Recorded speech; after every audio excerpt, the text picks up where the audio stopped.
Hello, have you ever played a video game? I have played a few of them, and I have played them for a few thousand hours. About 8,000, to be exact.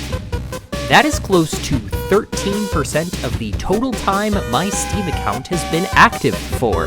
In that time, I've played games that I would consider some of the greatest works of art I've ever been able to experience.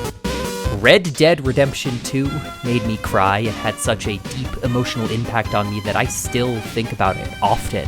The Faith trilogy is the most effective horror I have ever experienced, with a gorgeous 8-bit style that leaves the fear up to your own imagination.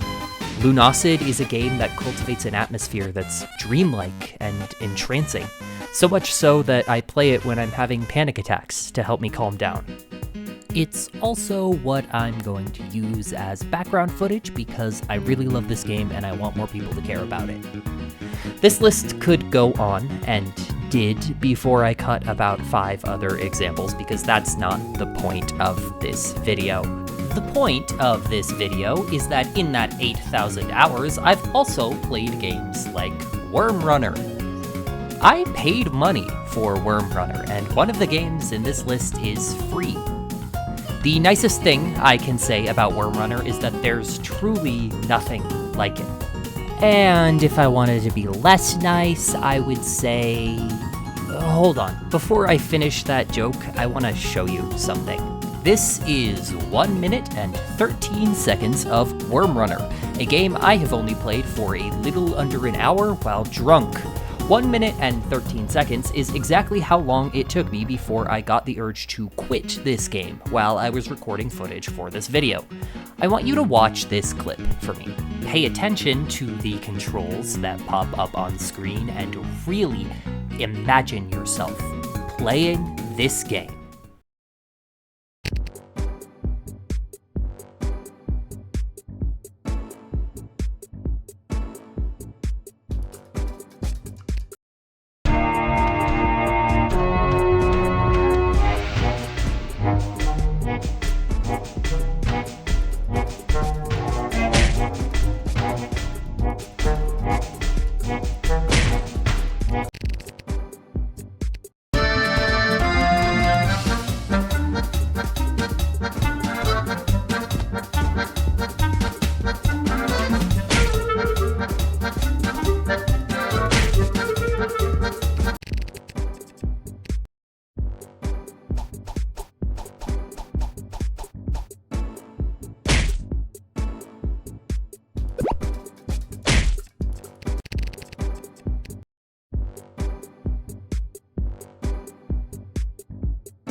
So if I wanted to be less nice, I would say exactly what you thought while watching that.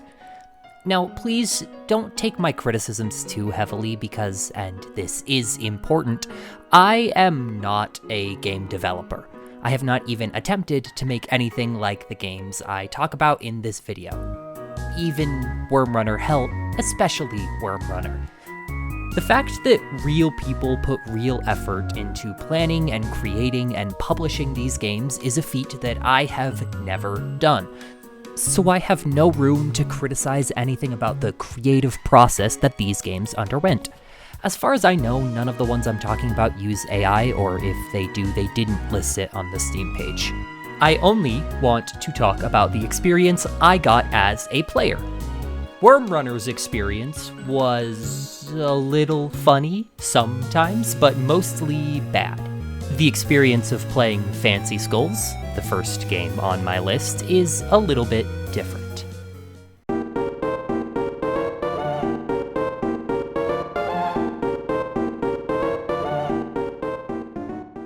When you start a run of Fancy Skulls, you'll very quickly understand what this game is about. You drop in a room with a gun and 6 bullets. It's entirely empty except for some abstract shapes and what looks like a beacon far off in the distance. You step into the room in front of you, the doors silently slide shut, and you're left with eerie ambient music and strange black eggs that, of course, turn into enemies. The other thing you may notice about the game is how it sounds.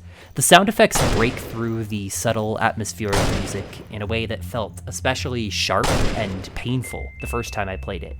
The bullet sounds are loud. The projectiles shot by enemies have a high-pitched whine as they fly towards you. And to be honest, it's not the most pleasant experience, but everything else about this game makes it up for me.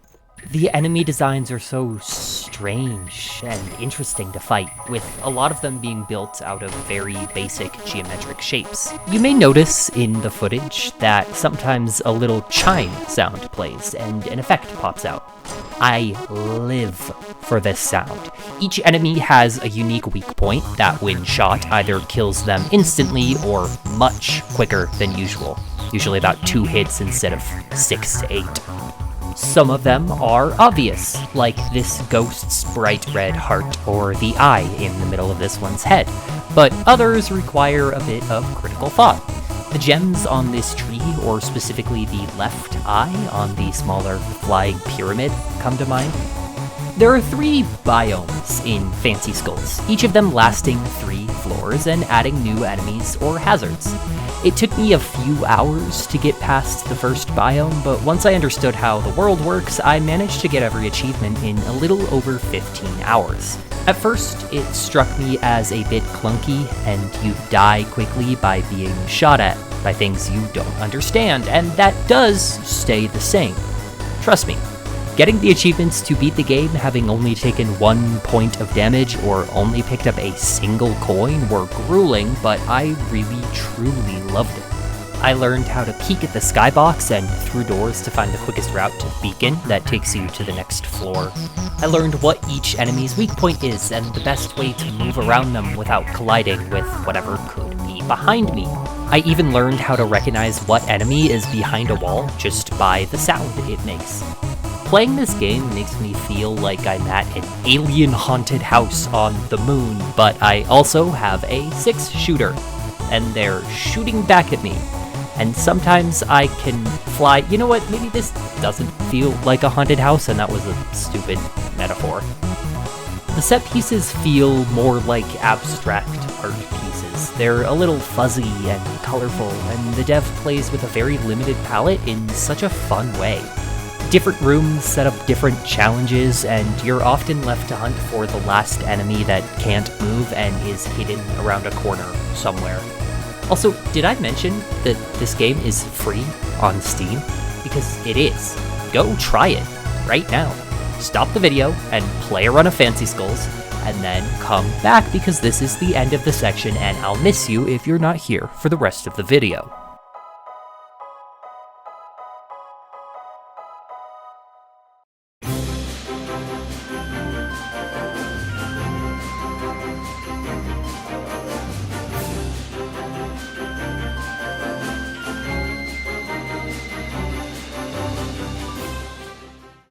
I've had to fight the urge to start every section in this video with some variation of, look, I know what you're thinking, but trust me. And Cat Quest 2 is no exception. This game was released in September 2019, and like its predecessor Cat Quest 1, it probably works just as well in mobile game form as it does on other platforms. I think I played the first one on an iPad when I was in middle school. I don't know, I remember enjoying it, and this was more of the same. There's also a third game in this series, which I could definitely see myself playing in the future. This second one in particular is a game I would recommend to someone who has never played a video game in their life, and then once they beat it, because they definitely could beat it, I would show them how it's essentially a much less advanced version of Elden Ring. If you don't think these 2 games are the same genre, then frankly, you're wrong. It's just meant for a different audience. The combat in Cat Quest is very simple. You either swing a sword or shoot magic projectiles, depending on which weapon you have equipped. And most, if not all, the extra spells you have are identical to the ones enemies use on you. Despite that, there's a pretty basic elemental damage system and dodge roll that makes it just that bit more engaging. Forget only mashing 1 button, this game has you mash 4 Also, the dodging system is kind of fun, actually. It plays similarly to a bullet hell at times, with different groups of enemies making you think a little bit because they all have various patterns of AoE and projectiles that they deploy at different speeds. I initially had a section here where I mentioned that the enemy variety was not great. I had gotten a good deal through the main map of this game and not seen a lot, but I ended up switching that to what you're hearing now. Despite the dungeons all looking pretty much the same, when I went back to count the enemies, there were over 20. A few of those are different elemental varieties of one enemy template, but each one of those has a different moveset because they use different element-based spells as attacks. This is not a shining example of enemy variety by any means. Using our previous example, Elden Ring has over 140.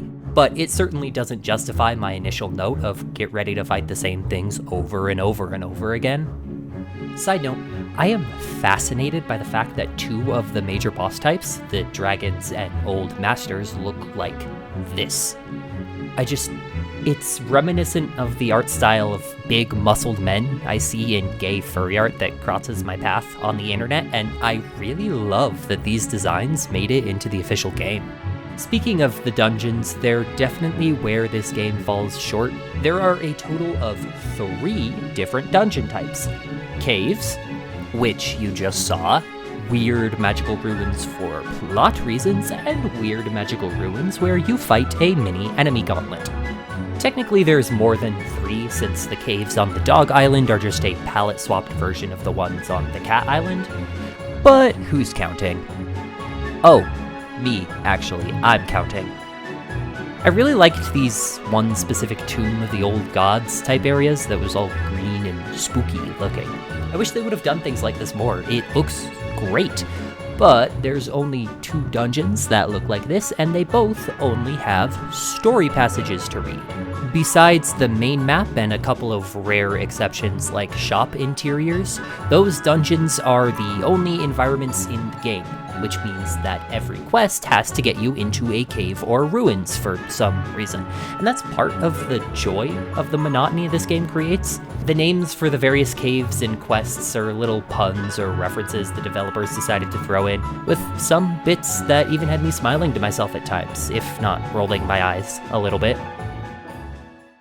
Despite the fact that this game is what inspired me to make this video, I really don't think it's a bad game, especially when compared to others on this list. This series is incredibly well made, visually very fun to look at, and has definitely found a good group of players who are looking for exactly this experience. However, they are a little bit boring. In my opinion, the Cat Quest series is the most basic video game experience you can have, and that's why I love it. I didn't replay the first one for this video, but it's a similar enough experience that I don't really feel the need to. And if you look in the reviews, most people are saying a similar sentiment. I think what will really make or break a person's enjoyment is the dialogue. You might have noticed that I have not shown a single clip of the characters talking yet, and that is because, all of the characters speak in cat or dog puns whenever the opportunity arises, and also plenty of times when opportunity most certainly isn't risen. The blacksmith characters are named Kit Kat and Hotto Doggo. Don't get me started on Hotto Doggo. God, every single thing he says is a really bad hot dog reference. He keeps making misogynistic remarks at Kit Kat, and also he's definitely a weirdly racially charged caricature. He does have the best line in the entire game, though.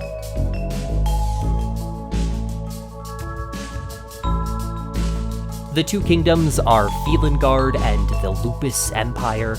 The villains are Lioner and Wolfen, you get it. If you can't handle every NPC saying things like Furtastic, Meowk, and Potamit, characters like Caesar Salad, or mission titles like Faking Private Mewin, then, well, maybe it's time to get a little bit more whimsical. Suck up your pride and say possum like the rest of us. It did cause a strange dissonance sometimes, though.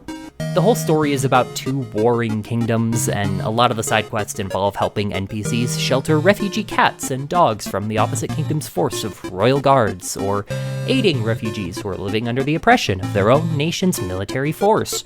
I got a little bit of tonal whiplash when you had to find which peasant did a crime based on descriptions, and when it was revealed to be a dog, the cat guard let them go and said, "I'm not prejudiced."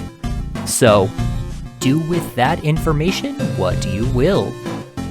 All in all, this game is a delight to pick up and play for an hour or so alone or with someone else. Ew, sorry, that last sentence sounded too much like a game review site, and that's not what we're doing here. It's time to get back into the real hardcore entertainment.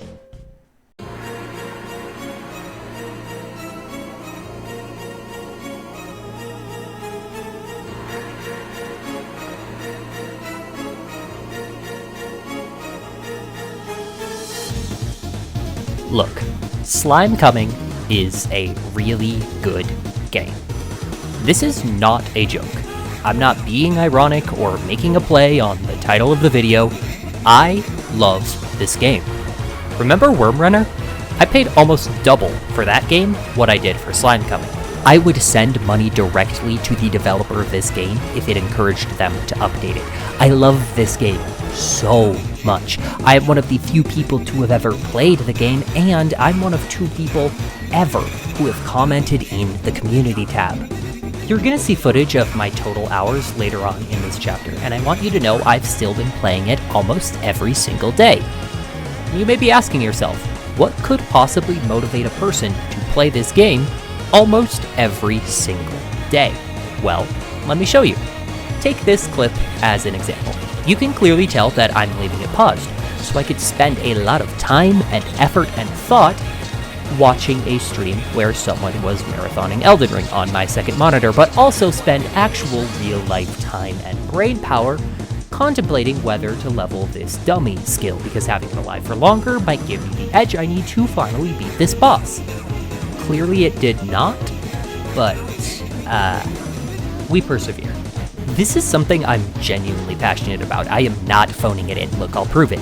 The idea for this section occurred to me while I was getting footage for this game, before even fully fleshing out an intro for the video proper. Here's me recording footage for the video, here's the Elden Ring stream, and here's the script on another tab. You can slow down the video and look at the stuff I have on my computer if you want, but that is a little weird, and it should make you feel a little weird about yourself. I picked up Slime Coming with the goal of having a mindless thing I could play while watching something on my second monitor, but in the process of realizing what I have to do to earn every achievement, it turned the pretty simple genre of you're a character who levels up, gets new things, and kills bigger enemies type game into something more like a timed puzzle. And don't get me wrong, I really enjoy the you're a character who levels up, gets new things, and kills bigger enemies games. That's something I consider talking about in the future. I've played a lot of them, and it would be fun to talk about some especially weird ones.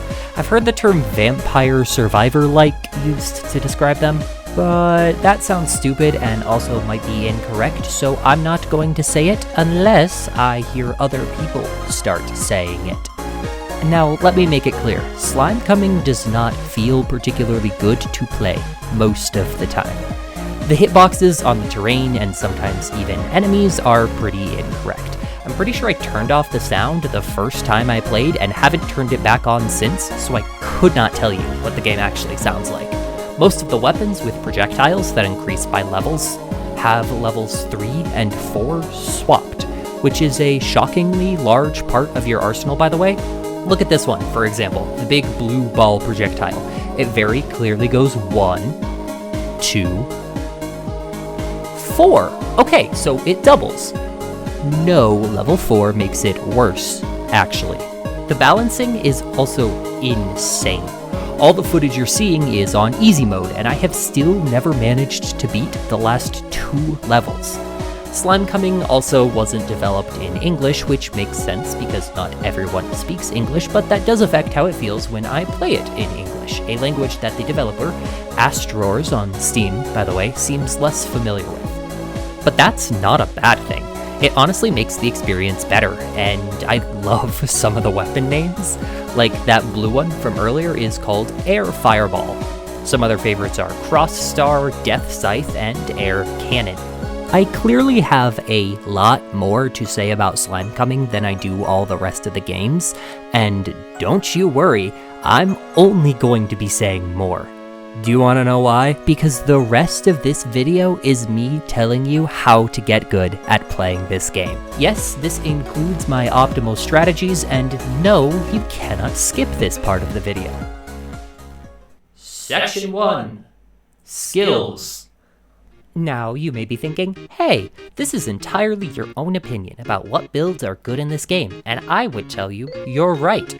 It is. That's not to say I don't believe this is close to the best that one could possibly do, however, because I do believe that. If you have a problem with that, then go download the game, play it for 42 hours, record your findings, and send it to me here. That is not my real email. I am not that stupid, but it is a real email I have access to, and I might respond. Number 1, the most important skills you can possibly get, especially on the more difficult stages, are healing skills.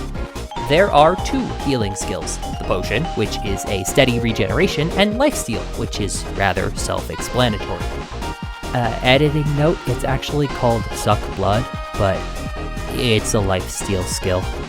I do not know what leveling these skills does in terms of how much they heal by, but I do know the higher that number got, the longer my runs would go, and that is all I needed. Also important, but to a lesser extent, are what I'll call the damage reducers, dodge and defense. Getting hit in this game is not optional. It's a matter of when and how hard. And due to the fact that there's almost no invincibility timer, a group of enemies can surround you and melt through your entire health bar in under 5 seconds. I'm pretty sure dodge fixes that slightly. It seemed to allow me to push past enemies a tiny bit and save some health.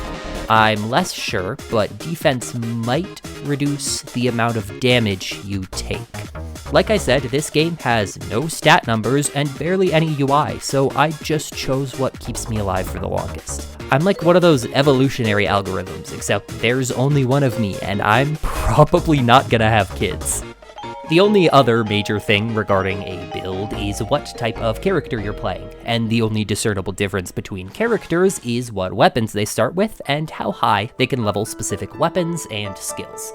I don't know if magic-aligned characters do less damage with swords or what have you, but I do usually play them that way.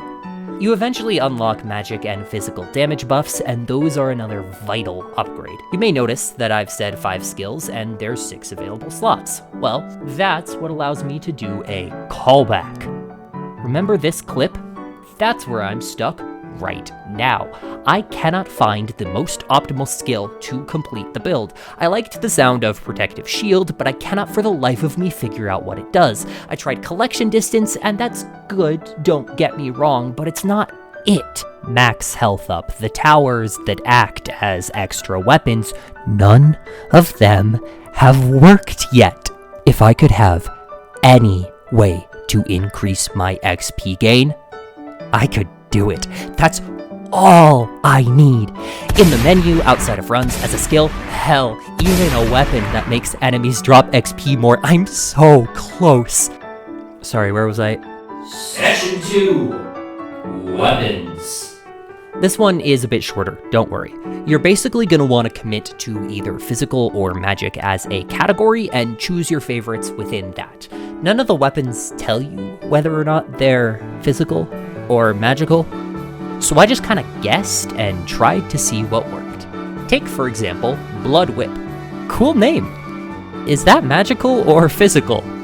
I don't know because I haven't bothered to test it. The most important thing to keep in mind when you're choosing weapons is area. The further away you can kill enemies from, the better, and you may think that's obvious, but it's pretty damn difficult in Slime Coming. I usually try to keep 1 or 2 weapons that rotate around me so they can save me in a pinch, no matter which character I am. For magic characters, the main two you're looking for are Lightning and Whirlwind. They bounce between enemies, and eventually you're able to shoot two of them at once. These together are easily the best combo in the game. For physical characters, you can either lean heavy on the rotating weapons, or go for things like Shadow Bow and Shuriken. Bombs and bubbles, for physical and magic respectively, are also fantastic choices. Coating the ground with mines and exploding for a large area means more space that you're in control of. Section 3. Various other tips and things I didn't want to put into their own section. You've already seen how fast you can die in this game, so allow me to draft a quick beginner's guide. Number 1. Put it on easy mode. You will not earn money if you're not on easy mode. Not literally, but the enemies drop 1 coin at a time, and the upgrades cost hundreds to thousands, so the only way to gain money is to live for a long time. If you want to live for a long time, allow me to recommend one simple trick. Circles. Chip away at the enemies while bunching them into one massive group. Outspace the projectiles that disappear after a certain distance, and slowly lead them around the map so you can pick up the crystals they drop. That last bit is very important. The enemies will keep getting more difficult fast, and if you keep the horde in one spot, you will not level up fast enough to be able to outpace them. The only other way to heal is to break the objects placed around the stage by doing damage to them, after which either an apple or a bat will spawn. I've also had these little chests give me apples, but only when I'm on the brink of death. Oh, the chests. Yeah, there's chests that randomly spawn across the map and give you either 6 coins or a little tiny bit of experience, so I didn't really bother mentioning them until now. Each run lasts for 20 minutes until the boss spawns, and if anyone can send me video proof of them beating the stage 4 and 5 bosses, I will personally send you double what you paid for this game. I'm sure it's also possible to data mine and find the answers to some of the things I don't know about slime coming, but sometimes the fun of a really bad game is how confused you are at why it is the way that it is. I hope I was able to convince you that some of these games might be worth your time, and maybe you can apply that to something you see in the future and find a real hidden gem. Or maybe you'll just find Worm Runner.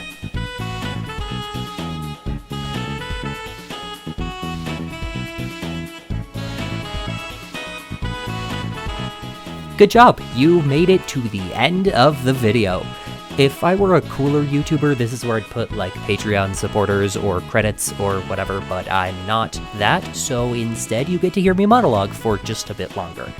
The astute viewers might notice that I structured this video exactly how I was taught to structure a speech in my high school speech and debate class.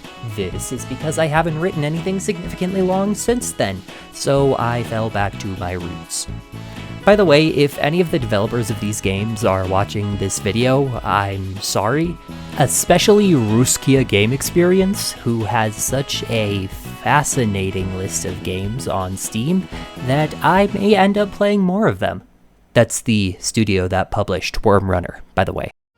Thanks for watching this little project. Making videos is something I've wanted to do for a while, and I'm quite proud of how this one turned out. If you're watching this, then I'm sure you know how YouTube works, so I don't know, like the video if you liked it, and maybe I'll make something else. We'll see, I guess.